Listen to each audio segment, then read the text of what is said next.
Your kids look at you like, that's my freaking dad. He's my hero. You're done. You're not quitting. Stephen Covey said it best. You could climb the ladder of success all the way to the top, only to get there and find out your ladder is leaning against the wrong wall. See, principles don't change. Principles aren't biased, right? They operate in your life the same way, regardless of what you do or think or believe. God spoke to me, and he said, Dean, this is what I made you for. This is what I made you. So when I say I'm called, I literally mean as if to say God picked up his iPhone, called my iPhone and said, yo, Dean, it's time. This is the Relentless Pursuit of Winning podcast, where we are here to educate, equip, and inspire people to build extraordinary companies. We're so glad you're here. Don't forget to like, subscribe, and hit the bell so you can get updates every time we drop a new episode. Now let's get it started. Hey folks, welcome to another episode of the Relentless Pursuit of Winning podcast. My name is Rick Meekins. I'm going to be your host today, and we have Dean Forbes in the studio. Dean, how are you? I'm good, man. What's up, brother? What's up? How you doing? I'm doing well, man. I'm doing well. Thank you so much for asking. Folks, I got to tell you, this is going to be a good show. Dean has been a friend of mine for a couple of years. We've had a lot of different conversations, and he's deep. He's got a lot under the hood, and we're going to talk about some of that. We're going to talk about his latest project. I think this is going to be a show you're really going to watch. Make sure you like and subscribe, hit the bell, make sure you get updates every time we do a new episode. And let's get started with that. Dean, my man, can you introduce yourself to our audience? Let us know who you are, what you do, and why you do what you do. Yeah, man. First of all, thanks for having me here, Rick. This is a pleasure. I hope that we're going to actually really mix up some good sauce for your audience today. So you already know my name. So the long and short of it is I've been in the coaching, training, mentorship space for 2 decades plus at this point across many different industries. Yeah. We're here today because, look, for the years that I've invested in my own personal development and excellence and then taught all those principles to so many, like dozens and dozens and dozens of different business leaders. Mm-hmm. What I've had to do over that time now, I've been called with a purpose, really by God, to just distill what it is. What is the secret sauce that has made the major successes that they've been? And so over the last 3 years or so, I've been focused on really distilling what that is. And that was probably one of the most difficult charges I've ever received from a spiritual level, to actually distill that down. And so I was finally able to do that. Right. And so I feel like right now I'm in a space where I am the steward and the servant to bring to the world, to visionary men who are building businesses of purpose-driven businesses, essentially the cornerstones of what I know to be the 4 most powerful weapons that help men build these types of lasting businesses without having to sacrifice what matters most, like health and well-being, their relationships or their core values and things like that. And so I am a student of the impact first mindset, and I'm here for it, man. I'm just ready to dive in and answer some questions and drop some value. Awesome. You said, or you said directly, you said that you were called, to do this type of work. You also talked about purpose-driven men, purpose-driven business. Can you give us a little bit more insight on what that means? Yeah. So, I was raised as a kid as a Christian, right? So my household is Christian, but I've been the most secular bad Christian there is growing up, coming through all that. I went through all the phases, you know what I'm saying? But, while I don't believe in controlled religion, let's just say, I've always been a spiritual person, right? Okay. Recently, though, I would say like the last 3 years or so, I've focused a lot of my attention on my personal growth and development through my spirituality, like really channeling that spirituality, like trying to be, I guess what we will call, be more obedient to the spiritual self or to the spiritual Okay. side. And so when I say I was called, you hear people say, God spoke to me or they heard the voice or whatever. Well, Yeah. it might sound cliche and everything, man, but honestly, Rick, God spoke to me and he said, Dean, this is what I made you for. This is what I made you to do. So when I say I'm called, I literally mean as if to say God picked up his own iPhone, called my iPhone and said, yo, Dean, it's time. It's time. And so I was just in a space at the time to be obedient to that call. I answered the Yeah. call. I took up the charge, took the challenge, and now here I am. So that's what I mean when I say called. And to answer the second piece about purpose driven, I don't know if I've ever been the kind of person that did things without a purpose. I may have been wayward in my youth and, did things that were, kind of like all over the place. But beneath it all, man, there's always been some kind of purpose behind what I'm doing. Yeah. But For the last decade and a half or so, I've truly made it a point to make my actions throughout every aspect of my life very purposeful actions. So deliberately looking for the purpose behind what I am choosing to do, what I'm choosing to think, what I'm choosing to believe, what I'm choosing to believe. And over the course of that time, I've also taught these gems along the way to all of the business leaders that I've come across. And I've just found that purpose driven is literally the only way to not just build something where you can actually make a living and live in the physical world, but brings you actual fulfillment. A lot of people are out here chasing happiness, but the truth of the matter is, you should be looking for joy, because happiness, we talked about this the other day, happiness can be taken from you, but joy is something that's internal. And so I've doubled down on doing that. So purpose driven, I don't really, and I'll say it plain and straight, Rick. I'm personally not interested in helping anyone with the gems and knowledge that I have if they're Mhm. not in what they're doing for a purpose. If they're only in it for the money, the accolades, and the gold star and just the status, I'm not your guy. Don't even look me up. Don't even talk to me. I'm good. Okay. Okay. So you're looking for something different in people. You're looking for someone's God-given purpose for how they're going to impact the world. Is that Yeah. kind of what you're going with That's that? you said it right, man. I'm looking for how somebody intends to impact the world, how they intend to leave it a better place for their loved ones, their kids, their grandkids, and everybody else after they're long gone. Yes. Yeah, yeah. A question for you, and this may be a personal question. You can pivot if you need to. A lot of times when I run into people that have had that God moment, it's because there was a major shift. Something happened in their lives, and they were just, I'm going to use the term vulnerable, Hmm. because we're busy, especially in this country. I mean, we are running, whether it's work or running the kids here and there, or doing. Did something happen that gave you that wake up call, or was it just you're just chilling and your iPhone rings? Right. That's a great question, Rick. And I'm going to be raw and vulnerable on this podcast to answer that question because part of what I'm teaching right now is about having strong men really learn how to embrace their vulnerabilities and understand that it's a superpower and not Yeah, a curse.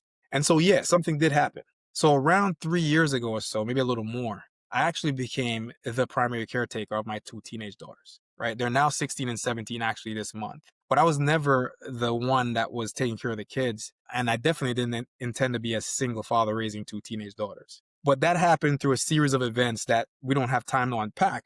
Don't mind unpacking it, but we don't have the time. But the bottom line is, mom opted out and I had to step in. And so, through the course of that time, with the lady I was with before, when the kids came to live with me, I've had to figure out like what truly matters in life. Like, I had to go again to figure out like what truly matters in life. Well, my daughters, man, are obviously the legacy that I'm leaving behind at the end of the day, right? I mean, when they look at me and they say, look at what I'm doing, the example I'm setting for them. This can't be anything frivolous, man. It's got to be something deliberate. It's got to be something concrete, something foundational, because I'd be a hypocrite for trying to teach them things that I'm not following. And so yeah, yeah. that event allowed me to be open to the possibility of allowing something divine to enter me and work through me so I can be the father that I was born to be the man I was born to be the business leader I was born to be. And so that was the thing that opened up the can. Let's put it that way. Love it. I love it. I love it. What is that thing that is kind of crippling men these days? It's like, and I kind of alluded to, this grind that we go through. You talked about, the lack of joy. What's happening? So from what I've seen, and so actually I'll answer this one from a personal standpoint first. There was a time in my life, maybe like a decade or a decade and a half ago, before my divorce. I literally built $1 million business. I mean, the last few months of that business, I was doing 70 to 73,000 a month, right? In that business. So, but the problem was most of the times I felt empty at the end of the day, right? I was drained at the end of the day. I put my physical health on the background. My relationship with my wife was basically just routine. Like, you just going through the motions every day. But it was all sacrificing everything that truly mattered to me on the altar of the almighty dollar, right? Because we had this big house. She was driving a $60,000 car. I'm driving a $60,000 car. We're going to Lifetime Fitness, paying like $550 a month. It's all the accolades and the status. I mean, I've worked in these places. I worked at L'Oreal. I mean, I'm supposed to be doing it like this, right? The bottom line is, man, I couldn't sustain that, bro. Like, after a while, the runway just ran out, but I was still on the plane. Yeah. And I literally crashed and burned up $1 million business overnight, basically, at the end of the day. So tell you that story to say what I see happening is men have been so conditioned to be the breadwinners or be the person that provides and protects, that in the pursuit of that grind, we miss being present for what truly matters. Stephen Covey said it best. You could climb the ladder of success all the way to the top, only to get there and find out your ladder is leaning against the wrong wall. So all the relationships you want are on the other roof. Your kids are on the other roof. Your wife is on the other roof. Your partner is on the other roof. All the joys of life is on the other roof, and you're over here by yourself in your own empty world with your accolades and bells and whistles and trophies, which don't mean a damn thing if you can't celebrate it with the people that love you the most, right? And by the way, your health sucks. You feel weaker and weaker every day. Your body cannot sustain what it is that you're trying to do with this relentless grind. And Mhm. so what I've discovered is that there is an absolute way to build a business, right? A business that has lasting impact, that builds a legacy, something that you and your family and everybody could be proud of without Right. sacrificing the things that matter most, like your mental and emotional health, like your physical health, like your most important relationships, and definitely not your core values. There's a way to live all of those tenets and still build a business that you want and have the life you deserve. And there's a way that you can do that. So that's what I've discovered in terms of how to do it. Mhm. And that's what I'm doubling down on teaching now. I love that. I love that. Now, I've got to be honest with you. I mean, a lot of people, try to sell snake oil. I'm just, just putting it out Sure. there. What you so confident that what you're working on, what you put together is going to work, and then, and the other piece to that is, where you started is you said that this was something that was God given, so this isn't just something that, what you said is that this isn't something that's popping out of your head. What's going to make the difference? How is what you're offering or teaching or coaching going to be different than, any other number of And programs? I think, yeah, great question. I love that question. And I'm going to come down from faith-based for a second to talk about this in the real world, because, I don't know who everybody else's higher power is. My higher power is God. That's who I pray to, right? Mhm. At the end of the day. And yes, this is God given, but let's bring this into the real world. Rick, I want you to imagine something here with me. What if you could be the steward of some level of knowledge, a method, a process that works to achieve the results you want? But the truth of the matter is, whether it worked or not has nothing to do with your opinion. Nothing. It's not your opinion, right? Has nothing to do with what you think or even believe, and more to do with a lived experience, right? And let's put it this way, it's grounded in principle. The issue at the end of the day with a lot of the snake oil that you call it is that it's not grounded in correct principles. See, principles don't change. Principles aren't biased, right? Mhm. They operate in your life the same way, regardless of what you do or think or believe. So it all comes down to whether or not you fall in line with the principle versus breaking yourself against it. You can't break a principle. You can only break yourself against it. So the difference here is that this is benevolent type of execution, benevolent coaching, benevolent mentorship, benevolent execution, principle centered process. And so because of that, it is unfailing when you choose to take the responsibility to execute within that framework of those principles. That's why Yeah. it's going to work. Yeah. Yeah. It always Cool. works, basically, at the end of the day. I love it. I love the way that that sounds, and it's like I hear a lot of these stories, and this is really going to challenge you. I apologize.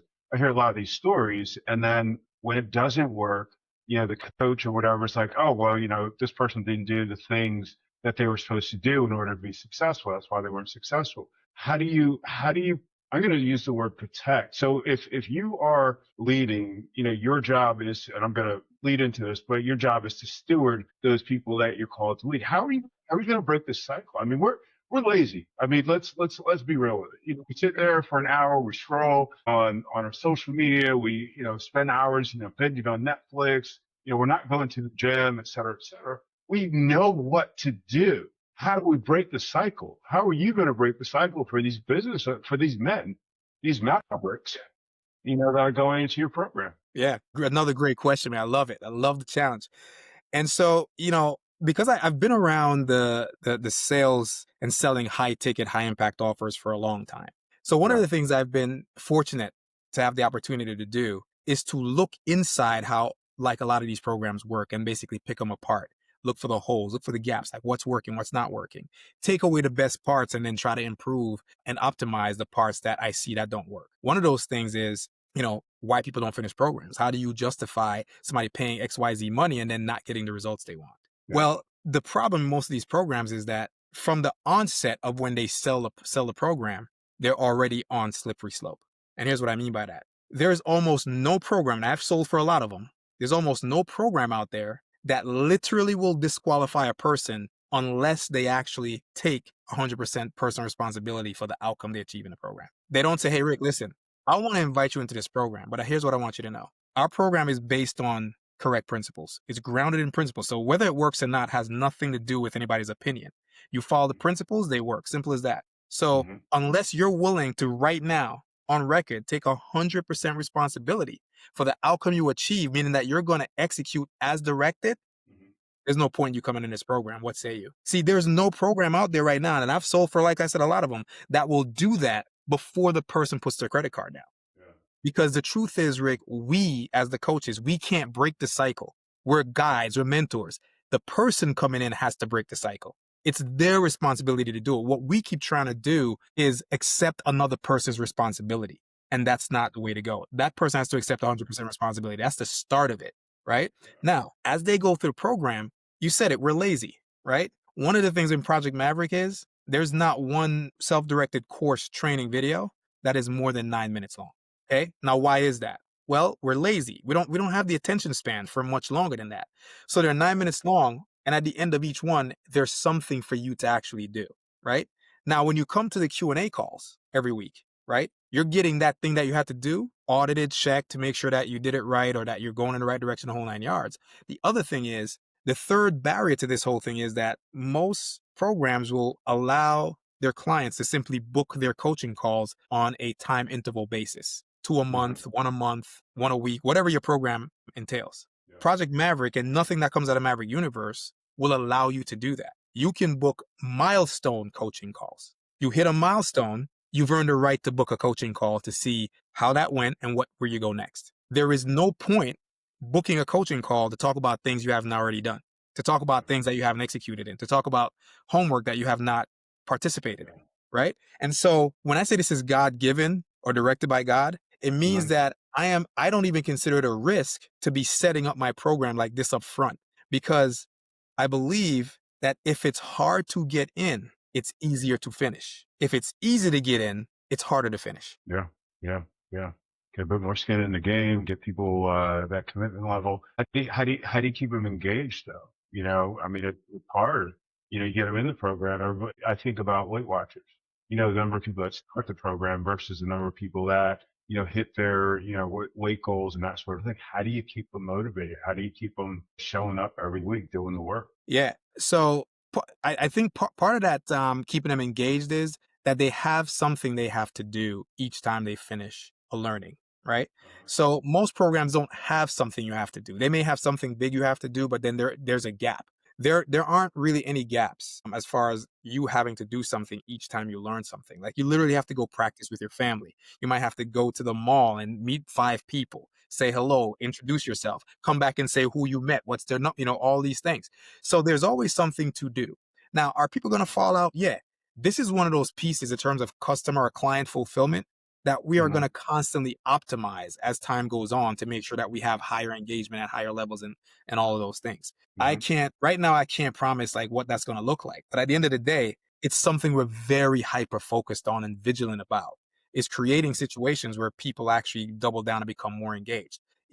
There's even, it hasn't been recorded yet, but there are going to be segments of this where, you invite your wife to the Q&A call to come with you so she can talk about your progress and how you're doing, what the changes she's seen in you. So put it this way. You get your wife or your kids on one of these calls and you say, hey, Rick, say, baby, the change in you in the last couple of weeks has been I never thought I'd see you this way. Yeah. Are you going to quit when your wife says that? Probably not. Right?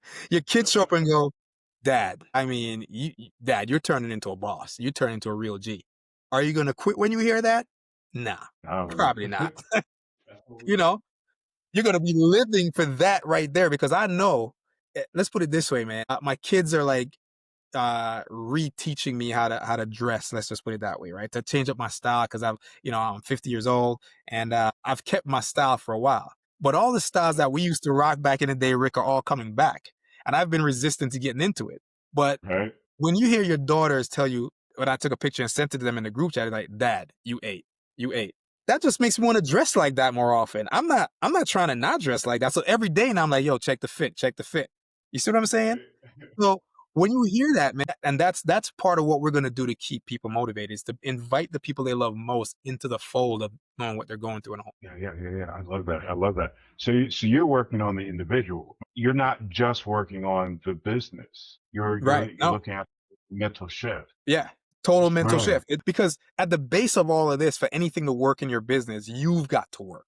You've got to be Yes. aligned, right? So Yeah. this is way beyond just business. Most of the people, most of the men that I'm going to be working with are already men who've been in business for a while, probably at least 3 years doing things. So they don't really need help with their craft.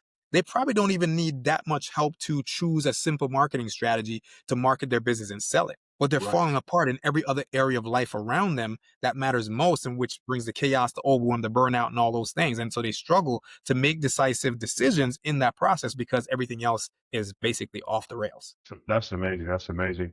I'm thinking about the restaurant industry. I was in that business for like 17 years. Yeah, There's like you ask the owners, like, what wife number are you on? This was terrible. It yeah, was yeah. actually rain. What wife are you on? That's funny. Right? And it was hilarious. I enjoy being in that industry, but I mean, that is, I worked in there. I worked in construction. More of a consultant, and I saw, the amount of work that goes into these businesses. I mean, these aren't Monday through Friday 9 to 5 banker hour jobs. These are 10, 12 hour day jobs. These are weekends, holidays, and all that good stuff. And we still are men at the end of the day. How do we break that so that we can have some normalcy? Obviously, 50, 60 hours a week is no big. 50, 60 hours a week is a short week in those industries. How are we going to work with those folks? So yeah, those men are gonna have to make a decision about what they really want out of life. So see, that first hurdle, they're the only ones that can cross it. And we can help them cross the hurdle by opening their minds to possibilities, right? But the moment Yeah. they cross the hurdle and realize they have to do something, there's a very simple principle we teach inside Project Maverick called addition by subtraction, right? So essentially adding to your life by subtracting the things that really aren't serving you. I mean, if I go through everything that we do every day, and even if I took Netflix out, right, took out any kind of TV watching, I'm not even going to eliminate the man's sports because that's just something we do, right? I'm not even going to eliminate that. But if I take out Netflix and some of the TV watching, I've given you back already 20 hours a week, probably, right? But let's get down to even more brass tacks. Yeah. Picture this real world. You're on the grind, 50, 60 hours a week. Hmm. You come home or you come out of the office. Hmm. You're drained and you're tired. Your wife Hmm. wants to tell you a story about her day when she was down at the mall or out with a friend. You don't want to hear this. So you're half present. Well, man, I can't keep my face straight. Yeah, yeah. So you're half present for this. Huh? Meanwhile, you're still looking at the phone. You're still looking at the phone because, you're expecting this call or whatever, right? Mhm. Now, all of a sudden, she goes, really? Really, really, Rick? This again?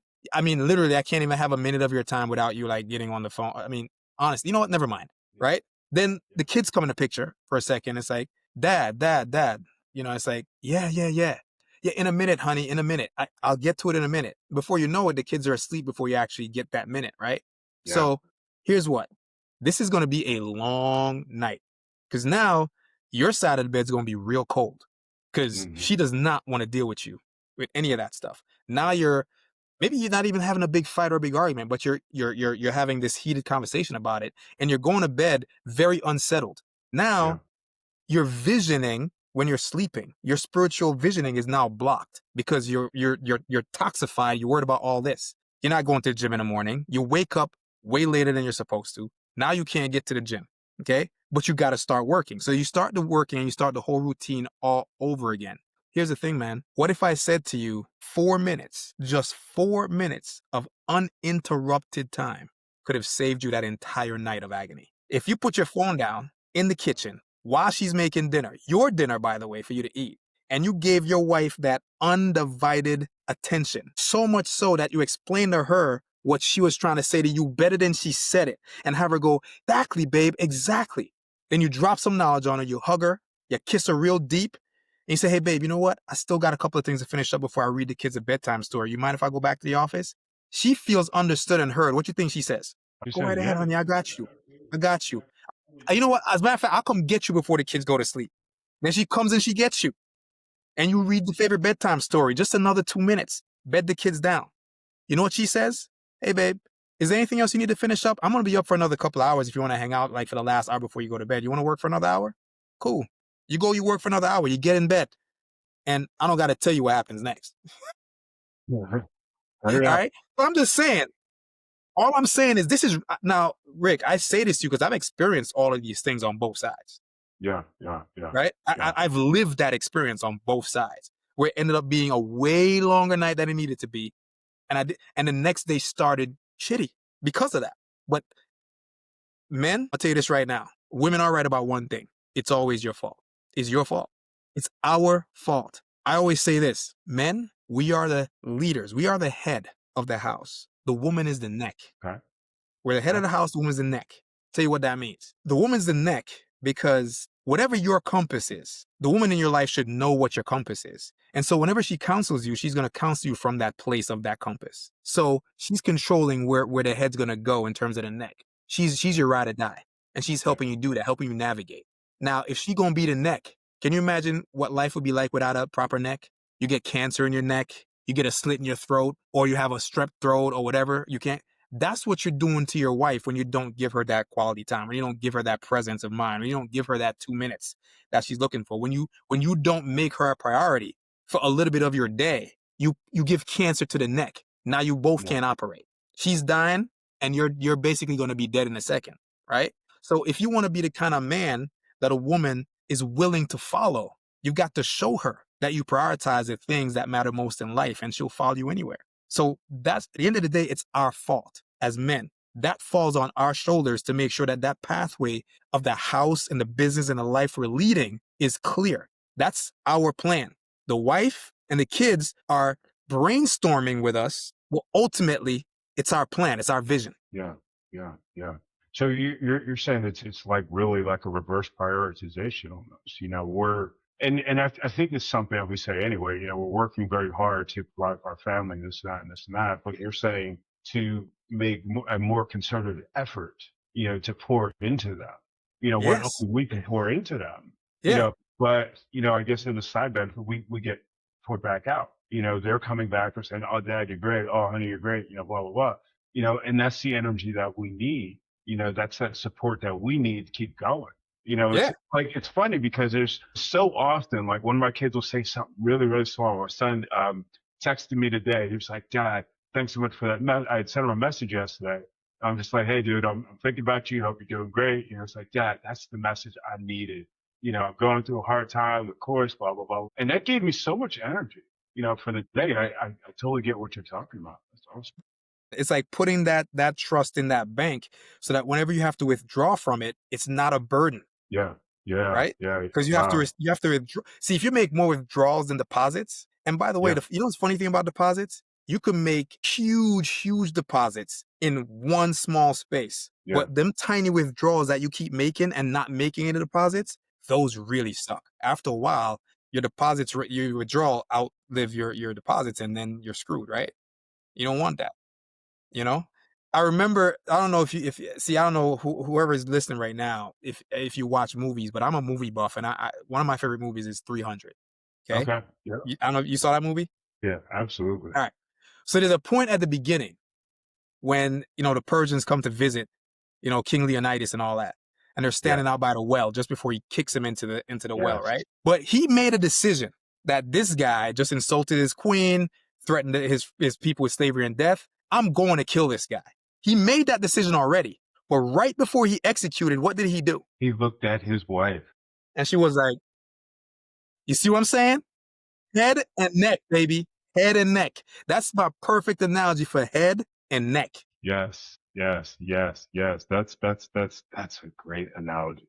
You know, Right there.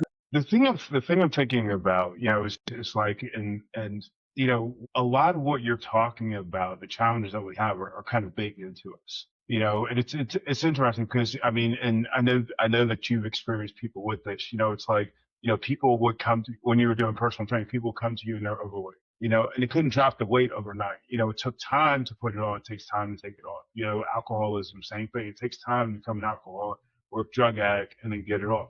How do we, what you're suggesting, I wouldn't expect to take, to be an overnight process. How do we have the checks and balances that we need in place in order to be successful in making this pivot, this change, this paradigm shift? Yeah, that's a great question. I love your questions, man, and I like you having them off the cuff too. So, there are a couple of ways to kind of safeguard this. Nothing is 100% when it comes to this because the person has to really be involved and be invested and committed to their own growth, right? Well, let's just say the person is, but it's hard to stay on track sometimes, right? Like a person, like you said, comes to you overweight, takes time to get there. You have to develop a system of you know, rewards and consequences and then paint a vivid picture around what that actually looks like. So Rick, you come to me, let's just say, you're at 300 pounds, you need to get down to, 180 to be in your best self. But man, I mean, that's literally 120 pounds, right? So one That's of a the body. things, I'll go through the whole process. So Rick, you're 300 pounds today. On what day do you plan to be 180 pounds? And you might say, well, Dean, it's January 1st. I intend to be at 180 pounds come January 1st next year. All right, cool. So we got 12 months. Okay, great. All right. So what are you willing to do in that 12 months to make sure that you hit that 180? Right. And the person's going to tell you they're going to tell you the story about what they're going to do. Say, okay, cool. Well, so before I even go into like what the plan is or how we do this, right? I just got to know if you're 100% committed to making this happen. So are you willing to take 100% responsibility and hold Yeah, yourself to account to the promises you make to yourself right now? yeah, And they say yes, I say, well, why? You haven't done it before up to this point. What stopped you? Why aren't you? Why are you going to do it now? yeah.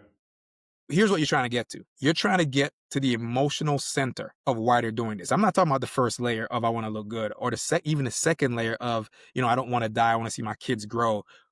Not even talking about the third layer of I want to spend more time with my wife and run up and down outside and all that stuff. I'm talking about getting to the layer of life or death. The layer that says, you man, if I don't lose these 120 pounds, there's no shot I'm ever going to be the person I wanted to be in my life. There's no shot I'm ever going to be the father I want to be. There's no shot I'll be the husband I want to be. There's no shot that I could enjoy another thing in life if I don't get down to 180 pounds. I might as well not be breathing. It needs to be that important to the person. You need to find, and there's always a center, right? Now, when you find that and you lay out the plan, you make sure that the person signs off on the plan. Even if you have to get them to do it in ink, they say, hey, this is what I'm going to do. And then along the way, you have milestone check-ins. Now, are you going to hit every milestone? Maybe not, right? But Hmm. with the milestone check-ins, the rewards become not these like, I'll get you a new car or you get a new watch. Or, no, no, no, no, no. Hey, man, what do you think? What's your wife's name, Rick? Maribel. Say that again. Maribel. Maribel. I say, Rick, what do you think Maribel would say in 3 months when you go from 300 to like 270? How do you think Okay. she would react? Well, see, this is so there's a whole psychology, right? It's like, well, how do you think she'd react? Right? What do you think she'd say? What would your kids say? You think they'd notice? Hell yeah, they're gonna notice. I'm gonna be down like 3 pant sizes, but whatever that looks like, right? Okay, cool. And you know what, man? On top of that, when you hit that milestone, you could take yourself out and your family for your favorite freaking dinner that you like to enjoy. Whatever that looks like, it doesn't matter. Go to town, right? And so you build in these milestones over time, but you paint a vivid picture of the things that matter most as the rewards, not these things that could be taken away. Look, man, self-respect is something that, when you have it for yourself, it's hard for somebody to take that away from you.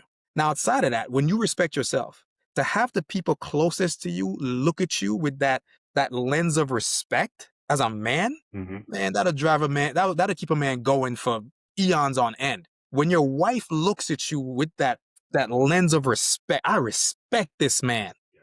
I mean, what? Yes. Your kids look at you like, that's my freaking dad. He's my hero.